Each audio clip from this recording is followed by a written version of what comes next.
Aditi, we met Bombay and you saw Kala back to back, right? So Aditi, she is my fan. That is why she wants to work with me. She wants to make a movies and social என்ன சொல்கிறது சமூக அரசியல் அடிப்படையாக இருக்கிற திரைப்படங்களை என் கூட சேர்ந்து படையெடுக்கணுன்ட்டு தமிழ்நாட்டில் நிறைய பேர் வந்தாங்களான்னு தெரியாது. பட் பாம்பேலேருந்து she will come and she came for me and my thought what I believe philosophy and thank you Aditi and so wonderful. We did a lot and we have to do lot and thank you Samir sir and Pramod ரொம்ப நன்றி. பிரமோத்துக்கு வந்து சீனிவாசன் வந்து சொன்னாருன்னு நினைக்கிறேன் இல்லை உங்களை introduce பண்ண. So Srinivasan மூலமாக நான் உங்களை வந்து மீட் பண்ணேன் அண்ட் பிரமோத் தான் I made Sameer sir and Sameer sir you believe me and நான் என்ன விஷயம் நான் சொல்ல விரும்புகிறேன்னா அண்ட் சமீர் சாருக்கும் நான் என்ன யோசிக்கிறேனோ அண்டு நான் என்ன பிலீவ் பண்ணுறேனோ இந்த சோஷியல் பாலிட்டிக்ஸை he understood and that is why he wants to support me. அதுதான் வந்து ரொம்ப முக்கியமானதாக நான் வந்து நினைக்கிறேன் அண்ட் ரொம்ப ரொம்ப நன்றி. Thank you Sameer sir and entire applause team and Sunil such a sweet boy man, sweet man, always know you have a lot of positivity and such thank you your support is wonderful amazing. Thank you. And Prasoon and whoever involved, everyone from Applause.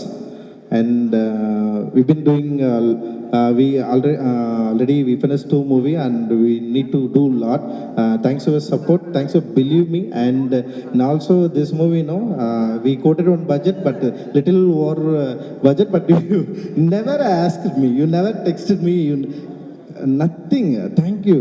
You believe me a lot and after saw the Bison, you sent us some message and the film was awesome and amazing. You just felt like very emotional and that time I got okay fine. He spends money and he loved the movie, right? That is enough. Thank you Samir sir and ரொம்ப மகிழ்ச்சியாகவும் இருக்குது, சந்தோஷமாக இருக்குது.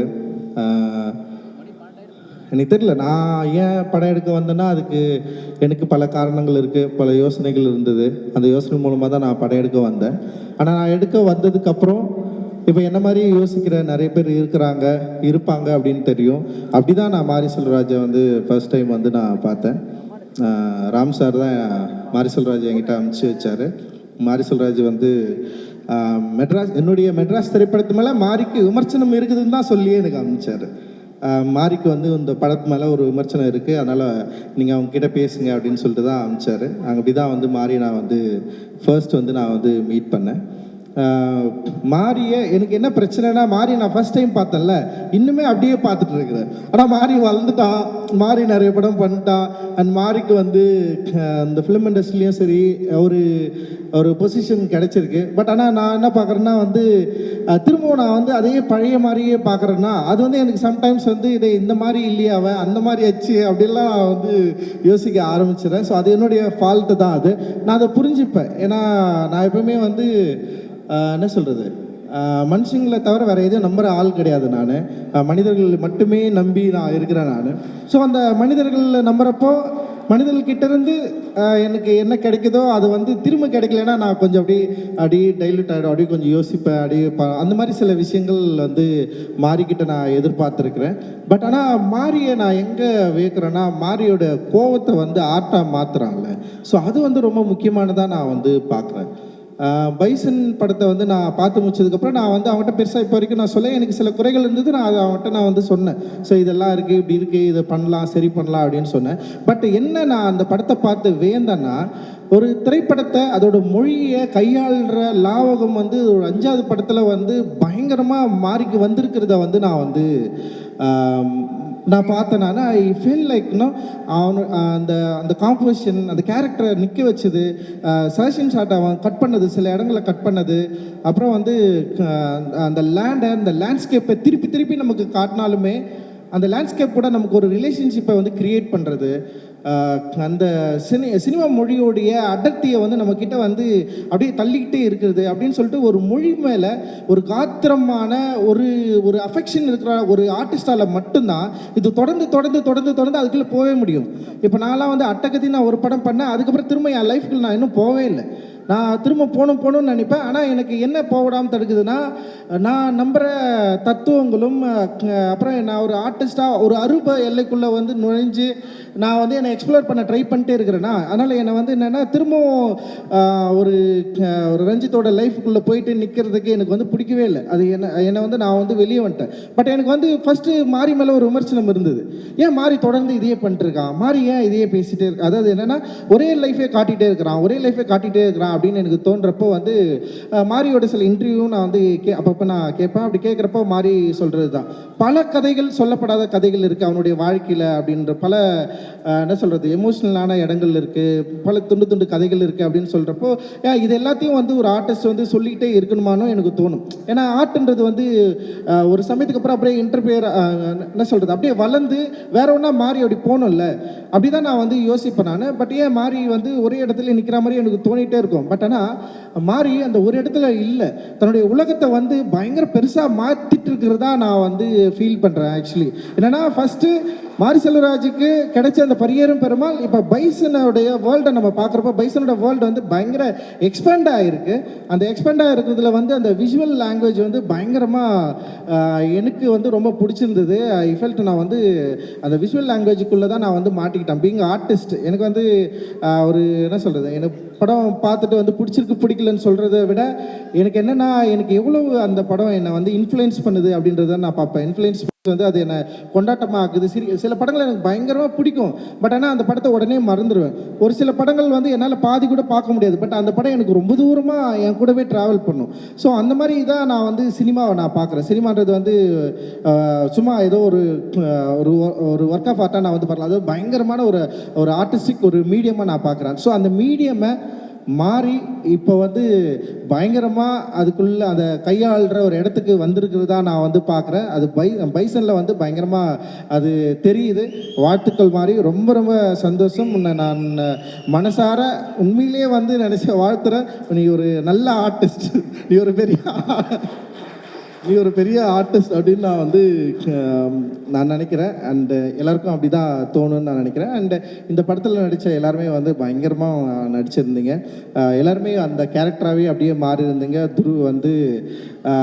துரு விக்ரம் பேர் போட்டிருந்தது. என்னடா இது விக்ரம் பேர் காணோம் அப்படின்னு நான் வந்து யோசித்தேன். அண்டு துரு அப்படின்ற ஒரு பேர் எனக்கு விக்ரம் சார் பற்றி நான் சின்னதாக நான் சொல்லிக்கிறேன். எனக்கு நான் என்னுடைய திரைப்படங்களில் நடித்த நிறைய நடிகர்களை பார்த்து பயங்கரமாக மிரண்டு போயிருக்கிறேன். எனக்கு வந்து ஆர்டிஸ்டோடு தான் நடிக்க எனக்கு வந்து பிடிக்கும். ஆர்டிஸ்ட் மீன்ஸ் வந்து நடிப்பை வந்து பயங்கரமாக என்ஜாய் பண்ணுறவங்க கூட தான் வந்து என்னால் ஒர்க் பண்ணவே முடியும். அது வெறும் ஒரு தொழிலாகவோ இல்லை வியாபாரமோ எனக்கு அப்படி இருக்கிறவங்க கூட நெருங்கவே முடியாது. நான் பார்த்தா பயங்கர எக்ஸ்ட்ரானரி ஆர்டிஸ்ட் 2 பேர் இருந்தாங்க. அதில் ஒன்று வந்து இங்கே இருக்கார் அண்ணன் பசுபதி அண்ணா வந்து இருக்காரு. நான் மிரண்டு போயிருக்கேன். ஏன்னா பசுபதி என்ன சொன்னார், ஒரு இயக்குனர் என்ன சொல்கிறாரோ அதுதான் நான் செய்வேன்னு சொல்கிறார். நான் வந்து நடித்து காட்ட மாட்டேன். பசுபதி அண்ணன்கிட்ட நான் இன்னைக்கு வரைக்கும் என்னுடைய ஆர்டிஸ்ட் கிட்ட நான் நடித்து காட்டினதே கிடையாது. ஆனால் நான் என்ன சொல்லுவேன்னா, ஒரு ஆர்டிஸ்ட்டுக்கு ஒரு நடிகருக்கு ரொம்ப முக்கியமான ஒரு தன்மையே வந்து இயக்குனருக்கு என்ன வேணுன்றதை வந்து அவர் புரிஞ்சுக்கிட்டு தன்னோட உடல் மொழியில் கொண்டு வரணும் அப்படின்னு தான் நான் வந்து விரும்புவேன். ஸோ நான் நடித்து காட்டினா என்ன மாதிரியே அவர் நடிச்சிருவார். பட் ஆனால் வந்து நான் நடித்து காட்ட மாட்டேன். நீங்களே பண்ணுங்கண்ணான்னு சொல்லுவேன். அண்ட் வந்து அவர் சார்பட்டா பரம்பரையில் வாத்தியாராக அவர் பண்ணது, ரங்கன் வாத்தியாராக பண்ணது வந்து எக்ஸ்ட்ராடினரி ஒர்க்கு. அண்ட் அதை விட எனக்கு தங்கலானில் ஒரு பண்ணதை தான் நான் மிரண்டு போனேன். நான் எப்படி இப்படி இவரால் இது பண்ண முடிஞ்சதுன்னு சொல்லிட்டு அந்த பசுபதி என்னன்னா நான் மிரண்டு பார்க்குற ஒரு ஆள். அதுக்கப்புறம் வந்து நான் மிரண்டதுனானா உண்மையிலேயே வந்து சியான் விக்ரம் சார் தான் வந்து எக்ஸ்ட்ராடினரி ஆர்டிஸ்ட். அவரு எனக்கு தெரியல, தங்கலான் அவருக்கு எத்தனாவது படம் தெரியல, எனக்கு ஒரு 6வது படம் அப்படின்னு நான் நினைக்கிறேன். பட் அவருக்கு எத்தனாவது படம் தெரியல. நான் அவர்கிட்ட கேட்டேன், நீங்கள் எதுக்கு இவ்வளோ கஷ்டப்படணும், இவ்வளோ வருஷத்துக்கு அப்புறம் இத்தனை படம் நடிச்சதுக்கப்புறம் நீங்கள் எதுக்கு இவ்வளவு உடல் உழைப்பு தரணும் அப்படின்னு நான் கேட்டேன். நான் எது உங்களை வந்து ட்ரைவ் பண்ணுது, எது உங்களை வந்து தூண்டுது, எது வந்து உங்களை வந்து புஷ் பண்ணுது, நீங்கள் இப்படி நடிக்கணும்னு சொல்லிட்டு உங்களை எது வந்து உங்களை சொல்லுது அப்படின்னு சொல்லிட்டு நான் அவர்கிட்ட நான் கேட்டேன். அப்போ அவர் வந்து அப்படி இல்லை, ஆக்டிங் பற்றி அப்படியெல்லாம் பயங்கரமாக சொன்னார். பட் ஆனால் எனக்கு என்ன தோணுச்சுன்னா, தங்கலான் படத்துக்கு அப்புறம் வந்து அவருக்கு இந்த சமூகம் தர வேண்டிய ஒரு மரியாதையை தந்துதா அப்படின்னா வந்து நிச்சயமாக இல்லை. அவருக்கு வந்து பெருசாக அங்கீகாரம் யாருமே தரல. ஏன்னா ஒரு படம் வணிக ரீதியான வெற்றி வெற்றி இல்லை அப்படின்ற இடத்தோட ஒரு நடிகனுடைய நடிப்பு நின்றுதா அப்படின்னா எனக்கு ஒரு பெரிய கேள்விக்குறியே இருந்தது. அண்ட் தங்கலான் படத்தில் அவர் நடித்தது வந்து எந்த விதத்திலும் குறைவில்லாதது. ஒருவேளை வந்து டிரெக்டராக நான் வந்து அந்த படத்தை கரெக்டாக மக்கள்கிட்ட கொண்டு போய் சேர்க்கறது என்னுடைய மொழி வந்து சிக்கலாக இருந்திருக்கலாம். பட் அந்த தங்கலான் கதாபாத்திரத்தில் சியான் விக்ரம் ஏற்று நடித்த அந்த உடல் மொழி இருக்குல்ல, அது பயங்கர எக்ஸ்ட்ராடினரியான ஒரு ஒர்க்கு. அதை பார்த்து மக்கள் ரசிச்சிருக்காங்க, பயங்கர கொண்டாடி இருக்காங்க. ஆனால் அதை ஏற்றுக்கொள்ளது, அதாவது அதை அக்செப்ட் பண்ணி